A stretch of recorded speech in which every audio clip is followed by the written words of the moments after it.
તો મહારાષ્ટ્રના થાણેમાં hyper city મોલમાં આગની ઘટના જોવા મળી છે। ત્યારે મોલના બીજા માળે આવેલા શોરૂમમાં આગ લાગી હતી। ત્યારે ફાયર બ્રિગેડની ટીમે ઘટના સ્થળે પહોંચીને આગને કાબૂમાં લીધી છે।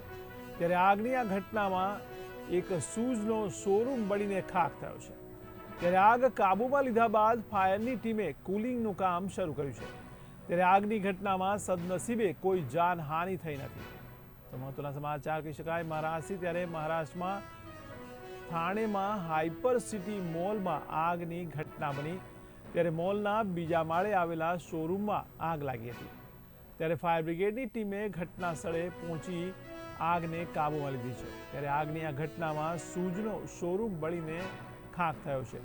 ત્યારે આગ કાબૂમાં લીધા બાદ ફાયરની ટીમે કુલિંગનું કામ શરૂ કર્યું। ત્યારે આગની ઘટનામાં સદનસીબે કોઈ જાનહાનિ થઈ નથી। તો મહત્વના સમાચાર કહી શકાય મહારાષ્ટ્રથી। ત્યારે મહારાષ્ટ્રમાં એક શૂઝના શોરૂમમાં આગ લાગવાની ઘટના બની છે। ત્યારે આગની આ ઘટનામાં આ શૂઝનો શોરૂમ બળીને ખાખ થયો છે।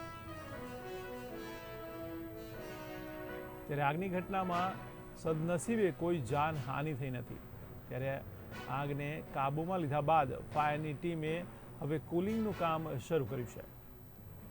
તો મહત્વના સમાચાર મહારાષ્ટ્રથી કહી શકાય છે। મહારાષ્ટ્રના થાણેમાં હાઇપર સિટી મોલમાં આગની ઘટના બની હતી। ત્યારે મોલના બીજા માળે આવેલા શોરૂમમાં આગ લાગી હતી।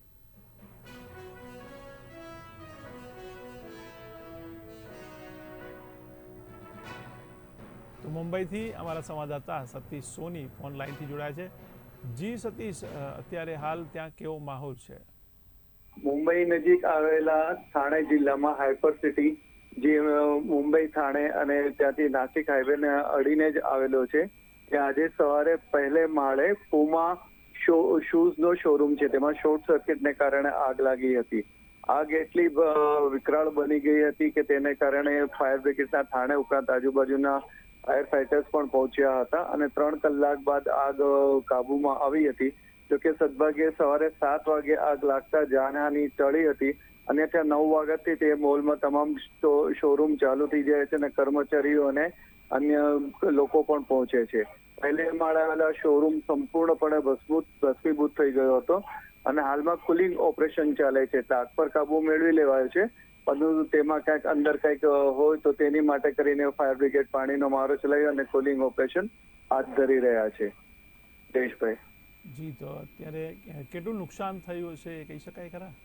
પુમા જે એક બ્રાન્ડેડ શૂઝ કંપની છે તેનો શોરૂમ હતો અને અંદાજે હાલમાં પોલીસ સૂત્રોના જણાવ્યા મુજબ દુકાનના માલિકે જે કહ્યું છે તેમ ઓછામાં ઓછા 25 થી 50 લાખ રૂપિયા છે। જી સતીશ, સમગ્ર માહિતી બદલ આપનો આભાર। તો મહારાષ્ટ્રના થાણેમાં હાઇપર સિટી મોલમાં આગ લાગવાની ઘટના બની હતી। ત્યારે એક શોરૂમમાં આગ લાગવાની ઘટના બની। ત્યારે આખો શોરૂમ બળીને ખાખ થયો છે। ત્યારે શૂઝનો આ શોરૂમ બળીને ખાખ થતાં મોટું નુકસાન પહોંચ્યું છે।